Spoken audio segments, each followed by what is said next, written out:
ଦାଉଦ ମହାରାଜା କହେ ହଜାର ହଜାର ସୁନା ଓ ରୂପା ଠାରୁ ମଧ୍ୟ ଗୁରୁତ୍ୱପୂର୍ଣ୍ଣ ଈଶ୍ୱରଙ୍କ ବାକ୍ୟ।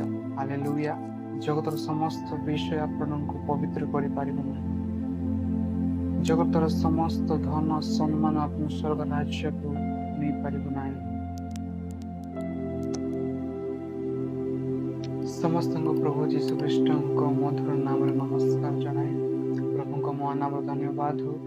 ପ୍ରଭୁ ଏକ ସୁନ୍ଦର ସମୟ ସୁନ୍ଦର ସୁଯୋଗ ଦେଇଛନ୍ତି ଆପଣଙ୍କ ନିକଟରେ ଏକ ବାକ୍ୟ ଘୋଷଣା କରିବା ନିମନ୍ତେ। ତ ଆସନ୍ତୁ ଆମେ ଗୋଟେ ବାକ୍ୟ ଧ୍ୟାନ କରିବା। ସେ ଲେଖାଯାଏ ଗୀତ ସଂହିତ 119 ଅଧ୍ୟାୟର 62 ପଦରେ। ସେଠି ଏ ପ୍ରକାର ଲେଖାଯାଏ ହଜାର ହଜାର ସୁନା ଓ ରୂପା ଅପେକ୍ଷା ତୁମ୍ଭ ମୁଖର ବ୍ୟବସ୍ଥା ମୋ ପ୍ରତି ଉତ୍ତମ ଅଟେ। ପ୍ରେଜ୍ ଦ ଲର୍ଡ। ମୋର ପ୍ରିୟ ଲୋକମାନେ, ଏ ବାକ୍ୟରେ ଆମେ ଦେଖୁଛୁ ଦାଉଦ ମହାରାଜା କହେ ହଜାର ହଜାର ସୁନା ଓ ରୂପା ଅପେକ୍ଷା ତୋ ମୁଖର ବାକ୍ୟ ମୋ ପ୍ରତି ଉତ୍ତମ ଅଟେ। ମୋର ପ୍ରିୟ ଲୋକମାନେ, ଆମେ ଜାଣୁ ଦାଉଦ ହେଉଛି ଜଣେ ରାଜା ଏବଂ ଜଣେ ରାଜାଙ୍କ ପାଖରେ କୌଣସି ଅଭାବର ବିଷୟ ନଥାଏ, କୌଣସି ଅଭାବର କାରଣ ନଥାଏ। ରାଜାମାନଙ୍କ ପାଖରେ ସମସ୍ତ ବିଷୟ ରହିଥାଏ, ଧନ ରହିଥାଏ, ରୂପା ସୁନା ହୀରା ମୋତି ମୁଦ୍ରା ସମସ୍ତ ବିଷୟ ରହିଥାଏ। ଆଜି ଦାଉଦ ମହାରାଜା କହେ ହଜାର ହଜାର ସୁନା ଓ ରୂପା ଠାରୁ ମଧ୍ୟ ଗୁରୁତ୍ୱପୂର୍ଣ୍ଣ ଈଶ୍ୱରଙ୍କ ବାକ୍ୟ। ହାଲେଲୁୟା। ପ୍ରେଜ୍ ଦ ଲର୍ଡ। ତ ମୋର ପ୍ରିୟ ଲୋକମାନେ, ଆଜି ମନୁଷ୍ୟ କଣ ପାଇଁ ଜଗତର ଅଧିକ ବିଷୟରେ ଆସକ୍ତ ଅଟନ୍ତି? ଜଗତର ସମସ୍ତ ବିଷୟରେ ଆଜି ମନୁଷ୍ୟ କଣ ପାଇଁ ଅଧିକ ଲାଳାୟିତରେ ଅଛନ୍ତି? ଧନ ସମ୍ମାନ ନିମନ୍ତେ, ଜଗତର ଚିନ୍ତାଧାରା ନିମନ୍ତେ। ମୋର ପ୍ରିୟ ଲୋକମାନେ, ଜଗତର ସମସ୍ତ ବିଷୟ ଆପଣଙ୍କୁ ପବିତ୍ର କରିପାରିବ ନାହିଁ। ଜଗତର ସମସ୍ତ ଧନ ସମ୍ମାନ ଆପଣ ସ୍ୱର୍ଗ ରାଜ୍ୟକୁ ନେଇପାରିବ ନାହିଁ। ଜଣେ ରାଜା ଦାଉଦ ଏ ମଧ୍ୟରେ କହେ ସୁନା ରୂପା ଧନ ହୀରା ମୋତି ଠାରୁ ମଧ୍ୟ ଈଶ୍ୱରଙ୍କ ବାକ୍ୟ ଆମ ନିମନ୍ତେ ଗୁରୁତ୍ୱପୂର୍ଣ୍ଣ ଅଟେ। ମୋର ପ୍ରିୟ ଲୋକମାନେ, ବାକ୍ୟ କେତେବେଳେ ଶୁଣିଥାଉ? ବାକ୍ୟ ମାନେ ଅନେକ ସଣ୍ଡେ ସର୍ଭିସରେ ଯାଇ ଆମେ ଶ୍ରବଣ କରିଥାଉ, ଅନେକ ଫ୍ରାଇଡେ ଚର୍ଚ୍ଚ ମଧ୍ୟରେ ଯାଇ, ଅନେକ ମିଟିଂ ମାଧ୍ୟମରେ, ୟୁଥ୍ କନଫରେନ୍ସ ମାଧ୍ୟମରେ, ୟୁଟ୍ୟୁବ୍ ମାଧ୍ୟମରେ ଆମେ ଅନେକ ବିଷୟରେ ଈଶ୍ୱରଙ୍କ ବାକ୍ୟ ଆମେ ଶ୍ରବଣ କରିଥାଉ।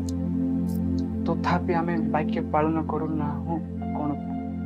କାରଣ ଆମେ ଅଧିକ ଶରୀର ବିଷୟରେ ମନୋଯୋଗ କରୁଛୁ, ଜଗତର ସମସ୍ତ ବିଷୟରେ ଆମେ ଅଧିକ ଲାଳାୟିତ ଅଟୁ। ରୋମିଓ 8 ଅଧ୍ୟାୟର 6 ପଦରେ ଲେଖାଯାଏ କାରଣ ଶାରୀରିକ ଭାବ ମୃତ୍ୟୁଦାୟକ ଅଟେ, କିନ୍ତୁ ଆତ୍ମିକ ଭାବ ଜୀବନ ଓ ଶାନ୍ତିଦାୟକ ଅଟେ। ହାଲେଲୁୟା। ମୋର ପ୍ରିୟ ଲୋକମାନେ, একটি ବାକ୍ୟ ସ୍ପଷ୍ଟ ରୂପେ କହେ ଶାରୀରିକ ଭାବ ମୃତ୍ୟୁଦାୟକ ଅଟେ। ଆମେ ଶରୀର ନିମନ୍ତେ ଯାହା ଚିନ୍ତା କରୁଛୁ, ଜଗତର ଯାହା ବିଷୟ ଆମେ ଅଧିକ ଆସକ୍ତ ଅଛୁ, ତାହା ହେଉଛି ମୃତ୍ୟୁଦାୟକ ଅଟେ। କିନ୍ତୁ ବାକ୍ୟ କହେ ଆତ୍ମିକ ଭାବ ଜୀବନ ଓ ଶାନ୍ତିଦାୟକ ଅଟେ। ହାଲେଲୁୟା। ପ୍ରେଜ୍ ଦ ଲର୍ଡ। ମୋର ପ୍ରିୟ ଲୋକମାନେ, ଆତ୍ମିକ ଭାବ କ'ଣ? ଆତ୍ମିକ ଭାବ ହେଉଛି ଈଶ୍ୱରଙ୍କର ବାକ୍ୟ ପାଳନ କରିବା।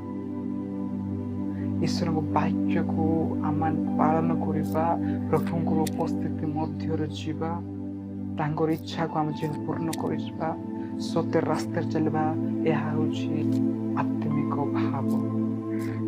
ପ୍ରିୟ ଲୋକମାନେ, ଆମେମାନେ ଜାଣୁ ଯେତେବେଳେ ପ୍ରଭୁ ଯୀଶୁ ଉପବାସରେ ଥିଲେ, ଯେତେବେଳେ ଶୈତାନ ତାହାଙ୍କୁ ପରୀକ୍ଷା କରୁଥିଲେ, ଏବଂ ଶୈତାନ ତାହାଙ୍କୁ କହିଲେ ଯେ ତୁମେ ଈଶ୍ୱରଙ୍କ ପୁତ୍ର, ଏହି ପଥରକୁ ତୁମ ରୋଟି କର।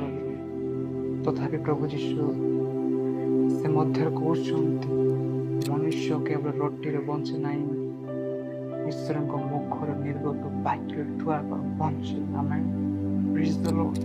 ମୋର ପ୍ରିୟ ଲୋକମାନେ, ଯେ ବାକ୍ୟ ହେଉଛି ଗୁରୁତ୍ୱପୂର୍ଣ୍ଣ ଅଟେ। ବାକ୍ୟ ଆମକୁ ଜୀବନ କାର୍ଯ୍ୟ କରିବ। ମୋର ପ୍ରିୟ ଲୋକମାନେ, ଯେତେବେଳେ ଆମେ ବାକ୍ୟକୁ ହୃଦୟରେ ରଖିବା, ଆମେ ଯେତେବେଳେ ବାକ୍ୟକୁ ହୃଦୟରେ ରଖୁଛୁ, ଏହା ପାଇଁ ଜାଣନ୍ତୁ, ଆମେ ଜାଣୁ ଯୋହନ 1 ଅଧ୍ୟାୟର 1 ପଦ ଲେଖା ଅଛି ଆଦ୍ୟର ବାକ୍ୟ ଥିଲା, ବାକ୍ୟ ଈଶ୍ୱରଙ୍କ ସଙ୍ଗରେ ଥିଲା ଏବଂ ସେଇ ବାକ୍ୟ ଈଶ୍ୱର ଥିଲା ବୋଲି।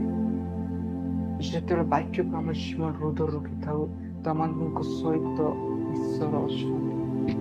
प्रभु आम जीवन अच्छे प्रभु आम जीवन कार्य कर कारण ए हृदय ईश्वर मंदिर अटे ये शरीर मध्य प्रशंसा महिमा प्रकाश करने निम्न लोक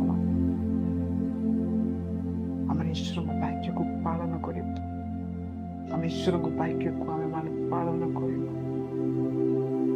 ईश्वर इच्छा को निज जीवन चाहूँ आज दाऊद हजार हजार सुना और रूपा ठारू ईश्वर वाक्य मो प्रति गुरुत्वपूर्ण एवं उत्तम अटे आज आम वाक्य को अवहेला न वाक्य को आम श्रवण करवा सहित पालन करवा एवं वाक्य लागି प्रभु यह चाहती ये अल्प वाक्य माध्यम समस्त प्रभु आशीर्वाद करंतु आमेन।